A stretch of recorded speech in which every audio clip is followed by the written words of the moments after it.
दोस्तों बात कर लेते हैं एक्सरसाइज 13.1 के क्वेश्चन नंबर 2 के पार्ट के बारे में। इससे पहले हम इस क्वेश्चन नंबर 1 का कर चुके हैं। आज हम देख रहे हैं क्वेश्चन नंबर दूसरा पार्ट। तो क्वेश्चन दूसरा पार्ट देखने के लिए चलते हैं।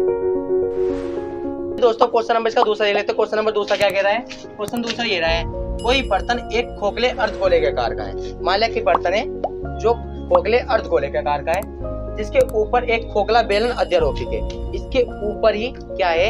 एक बेलन, खोखला बेलन अध्यारोपित है। ठीक है, जो तुम्हें डायग्राम देखने को मिल रहा है। अर्धगोले का व्यास, अर्धगोला ये हमारे पास था, इसका जो व्यास है, ये व्यास कितना रखा है? 14 सेंटीमीटर। तो इसका व्यास कितना आ गया? 14 सेंटीमीटर। तो इस बर्तन का कुल ऊंचाई, जो ये पूरा बर्तन बनाया हुआ वो, इस बर्तन की कुल ऊंचाई कितनी है? 13 सेंटीमीटर। तो हमें क्या निकालना है? इसका आंतरिक पृष्ठीय क्षेत्र क्या करना है? ज्ञात करना है। तो जो ये बर्तन है, इस बर्तन का हमें बताना है अंदर वाला पार्ट, आंतरिक पृष्ठीय क्षेत्र जहाँ तो पानी भर सकते हो, वो कितना है। सही है, तो चलो चलते हैं बर्तन का आंतरिक पृष्ठीय क्षेत्र निकालने। तो लिखते हैं बर्तन का आंतरिक पृष्ठीय क्षेत्र। चलो, अब जब बर्तन का हमने आंतरिक पृष्ठीय क्षेत्र लिख रहा है, तो अब माइंड लगाओ कि ये निकलेगा कैसे। अब तुम्हें समझ में आ रहा होगा कि ये दो, अगर डायग्राम पे देखो तो डायग्राम ये दो पार्ट में डिवाइड है, एक इसमें बेलन में, एक इसमें अर्धगोले में। अगर मैं एक काम करूँ, मुझे पूरा बर्तन को तो चाहिए, ये बर्तन दो चीज से मिलकर बना है, बेलन से और अर्धगोले से। अगर मैं बेलन का पृष्ठीय क्षेत्र निकाल लूं, फिर मैं अर्धगोले का पृष्ठीय क्षेत्र निकाल लूं, अगर दोनों को मैं ऐड कर दूं, तो ये पूरा बर्तन का पृष्ठीय क्षेत्र मिल जाएगा, आंतरिक पृष्ठीय क्षेत्र। आई बात समझ में? तो चलो, तो हम इसमें यही करेंगे कि हम एक बार बेलन का पृष्ठीय क्षेत्र निकाल लेंगे और एक बार अर्धगोले का पृष्ठीय क्षेत्र निकाल लेंगे, फिर दोनों को क्या कर देंगे? जोड़ देंगे और उसका आंसर आ जाएगा। पक्का? अब मेरी बात सुनो, जब तुम बेलन का पृष्ठीय क्षेत्र निकालने जाओगे, ठीक है, तो बेलन का पृष्ठीय क्षेत्र में आता है 2πRh फार्मूला आता है। चलो जो करते हैं साथ में देखो। जब हम बेलन का पृष्ठीय क्षेत्र निकालने जा रहे हैं, बेलन का पृष्ठीय क्षेत्र,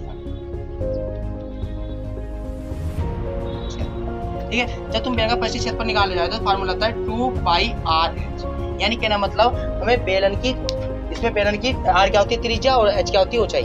तो हमें बेलन की इसमें त्रिज्या की जरूरत पड़ेगी और इस बेलन की हमें क्या पड़ेगी? ऊंचाई की जरूरत पड़ेगी। अगर हमें इसकी त्रिज्या और ऊंचाई पता हो तो बेलन का पृष्ठीय क्षेत्र आराम से निकल जाता है। चलो देखते हैं इसने दिया क्या है। जो दिया है वो लिख लेते हैं। इसने दिया है कि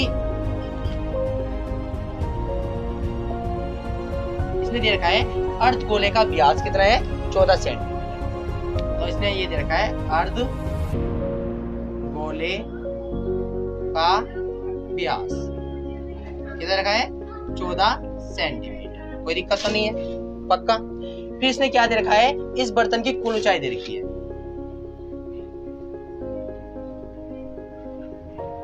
बर्तन की कुल ऊंचाई दे रखी है बाबू, कितनी दे रखी है? 13 सेंटीमीटर। कोई दिक्कत तो नहीं है? अब हमें जरूरत क्या पड़ी?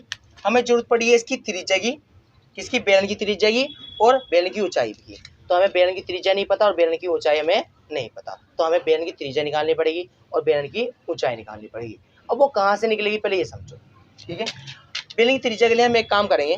हमें पता है कि ये बेलन अर्धगोले पे अध्यारोपित है, ठीक है। कहना मतलब जो अर्धगोले का व्यास होगा वही बेलन का व्यास होगा, सिंपल सी बात है, ठीक है। तो जो देखो, जो ये बेलन है वो अर्धगोले पे क्या है? अध्यारोपित है। तो जो अर्धगोले का व्यास होगा वही किसका व्यास होगा? बेलन का व्यास होगा। तो हम ये बात लिख के हम कह सकते हैं कि जो बेलन का व्यास है वो कितना है? 14 सेंटीमीटर। तो ये बात लिख देते हैं, क्योंकि हमें पता है कि जो अर्धगोला है तुम्हारा, अर्धगोले पर बेलन अध्यारोपित है,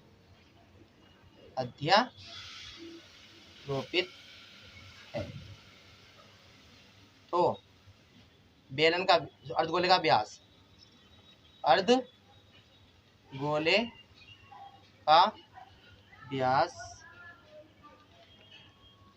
बेलन के व्यास के बराबर होगा।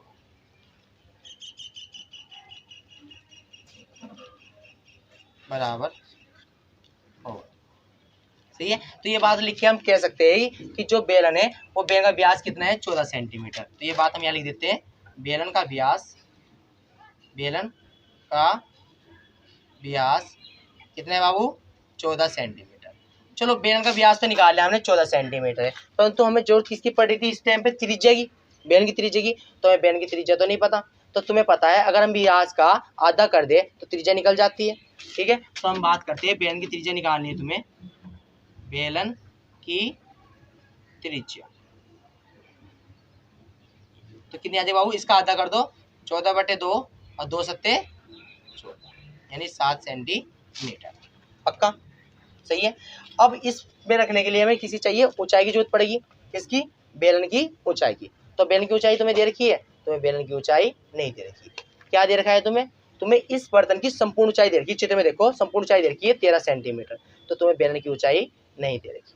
अब बेलन की ऊंचाई कहाँ से निकली ये भी समझो। बेलन की ऊंचाई देखो, बेलन की ऊंचाई कैसे निकली? बेलन की ऊंचाई देखो, बेलन की ऊंचाई किस तरीके से निकली।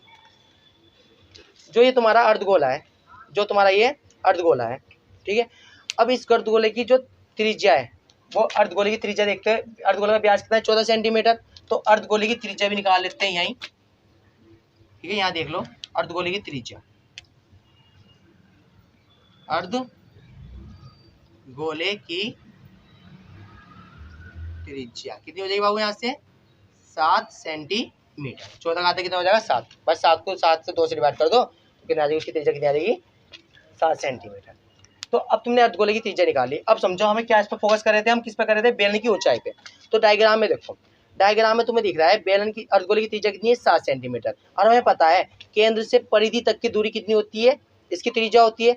अगर केंद्र से परिधि तक की ये 7 सेंटीमीटर है, तो केंद्र से ये वाली दूरी भी कितनी होगी? 7 सेंटीमीटर होगी। समझे मेरी बात को? डायग्राम में देखो, देखो जो ये केंद्र है, इस केंद्र से यहाँ तक परिधि तक की दूरी कितनी है? 7 सेंटीमीटर है। पक्का। और हमें पता है केंद्र से परिधि तक की दूरी कितनी होती है? 7 सेंटीमीटर। तो अगर इसको हम केंद्र से नीचे लेके जाए, परिधि नीचे भी तो परिधि है, केंद्र से नीचे लेके जाए परिधि, ये भी तो परिधि है, तो ये कितनी हो जाएगी बाबू? ये भी तो 7 सेंटीमीटर होनी चाहिए, तो ये भी कितनी आ जाएगी? 7 सेंटीमीटर। पक्का, ये बात समझ में आ गई। बात किस पे चल रही थी? बेलन की ऊंचाई पे। ठीक है, अब गौर से देखो, तो ये जो पूरी संपूर्ण ऊंचाई है, किसकी? बर्तन की संपूर्ण ऊंचाई है। इस पूरी बर्तन की संपूर्ण ऊंचाई में से जो ये अर्धगोले की जो तुमने त्रिज्या बनाई है, अर्धगोले की जो त्रिज्या की यहाँ ऊंचाई बनी है, इस त्रिज्या को क्या कर दो? घटा दो, और तुम्हें इस बेलन की ऊंचाई मिल जाएगी। आई बात समझ में? देखो कहना मतलब, मैं क्या करूँगा, मैं बर्तन की संपूर्ण ऊंचाई में से, बर्तन की संपूर्ण ऊंचाई में से माइनस कर दूंगा अर्धगोले की त्रिज्या। अर्धगोले की त्रिज्या। पक्का। अब देखो, अब यहाँ समझो थोड़ा सा स्पेस कम है।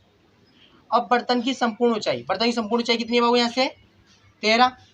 और अर्धगोले की त्रिज्या कितनी है? 7। कितनी है बाबू? 7, जो तुम्हें डायग्राम में देखने को मिल रही है। 13 में 7 घटा दो, कितना बचेगा बाबू? 6। तो बेलन की ऊंचाई कितनी मिल गई? 6 सेंटीमीटर। पक्का। जिसके लिए चाहिए तो वो चीज हमें मिल चुकी है, इसकी त्रिज्या मिल चुकी है। इसकी त्रिज्या कितनी है? बेलन की त्रिज्या कितनी है? 7 सेंटीमीटर। और बेलन की ऊंचाई कितनी है? 6 सेंटीमीटर। बस यही काम थोड़ा सा इंपॉर्टेंट है, इसमें वही हो चुका है। ठीक है, अब क्वेश्चन बहुत ईजी है, अब तो कैलकुलेशन करनी है। देखो 2 ऐसा कैसे ही, पाई का मान 22/7। आर त्रिज्या कितनी है बाबू? त्रिज्या कितनी है इसमें? 7 सेंटीमीटर। और ऊंचाई कितनी है इसकी? 6। पक्का। 7 से 7 कटा, 22 दूनी कितना हो गया? 44, और मल्टीप्लाई 6। 44 की 6 से मल्टीप्लाई कर लो, 6 चौक 24 का 4, कैरी कितना आया? 2। 6 चौक 24 और 2 26। सही है। कितना आ गया बाबू? 264। पक्का सेंटीमीटर उसके। तो हमने निकाल लिया बेलन का पृष्ठीय क्षेत्रफल। ठीक है, हम किस पर टारगेट था? तुम नीचे देखो तो टारगेट तुम्हारा था इस बर्तन का आंतरिक पृष्ठीय क्षेत्रफल निकालना था। तो हमने देख रहा था कि हमें आंतरिक पृष्ठीय क्षेत्रफल निकालने के लिए बेलन का पृष्ठीय क्षेत्रफल निकालना पड़ेगा और अर्धगोले का पृष्ठीय क्षेत्रफल निकालना पड़ेगा, और दोनों को आंसर को जोड़ना पड़ेगा, जब जाके निकलेगा। तो हमने बेलन का पृष्ठीय क्षेत्रफल तो निकाला 264 है। अब दूसरे पार्ट देखो, दूसरा कौन सा? इसमें अर्धगोला। तो तुम्हें अर्धगोले का भी पृष्ठीय क्षेत्रफल निकालना पड़ेगा। तो निकालते हैं अर्धगोले का पृष्ठीय क्षेत्रफल। अर्धगोले का पृष्ठीय क्षेत्रफल। तो अर्धगोले का जो पृष्ठीय क्षेत्रफल होता है वो होता है 2πr²। ये फार्मूला होता है। सही है। तो चलो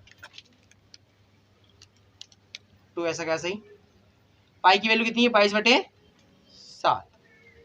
अब त्रिज्या देखो, इसकी त्रिज्या कितनी है? अर्धगोले की त्रिज्या। तो अर्धगोले की त्रिज्या हमने निकाल ली थी, कितनी है 7 सेंटीमीटर, क्योंकि व्यास दे रखा था इसका, हमने व्यास का आधा कर लिया, त्रिज्या निकल गई। तो अर्धगोले की त्रिज्या कितनी आएगी 7 सेंटीमीटर। इसके ऊपर स्केच चढ़ा था, इसके ऊपर भी मैंने स्केच चढ़ा दिया, पक्का। अब देखो यहाँ से देखो थोड़ी बात, ठीक है, मैं डायग्राम हटा रहा हूँ, ठीक है। अब तुम्हें समझ में आ गया क्या करना है, फिर लास्ट में आके जोड़ना है। तो देखो 2 ऐसा का ऐसे ही बराबर 2 ऐसा का ऐसा ही 22/7 ऐसा का ऐसा ही। अब इस 7 को 2 बार लिख सकता हूँ, 7 × 7, 7 × 7, क्योंकि उसके बाबू उसके को हम खोल सकते हैं 7 × 7 में। 7 से 7 कटा, कितना आ गया 22 144 और मल्टीप्लाई 7, और 144 की 7 से मल्टीप्लाई करोगे तो वही फ्रैक्शन बनने है। देखो यहाँ 44 की 6 से कर रही थी, यहाँ 40 की 7 से कर लो। देखो 7 चौक 28, 28 का 8, यानी कितना है इसमें 2, 7 चौक 28 और 2 कितना हो गया 30, तो 360 सेंटीमीटर उसके, पक्का।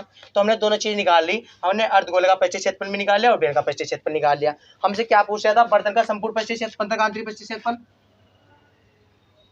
बर्तन का आंतरिक पृष्ठीय क्षेत्रफल पूछ रहा था। तो हमने क्या मान लगाया था, जो तुम्हें लाइन लिखा दी थी मैंने, ठीक है, वो हमने लिखाई थी कि तुम्हें बेलन का पृष्ठीय क्षेत्रफल निकाल लेना और अर्धगोले का पृष्ठीय क्षेत्रफल निकालना, दोनों को जोड़ देना, आंसर निकल जाएगा। तो बेलन का पृष्ठीय क्षेत्रफल कितना निकाला है तुमने 264, प्लस अर्धगोले का पृष्ठीय क्षेत्रफल निकाला हमने 308, दोनों को जोड़ दो बाबू, 8 4 12 का 2, कैरी कितना है 1, 6 0 6 आ गया 1 7, कैरी कितना, कैरी कुछ नहीं आया, 3 और 2 कितना हो गया 5, तो 572 सेंटीमीटर इसके लिए आंसर आ चुका है। आई समझ में। तो आप क्वेश्चन नंबर का कौन सा देखते हैं हम, क्वेश्चन नंबर इसका Tell me pretty lies, look me in the face, tell me that you love me, even if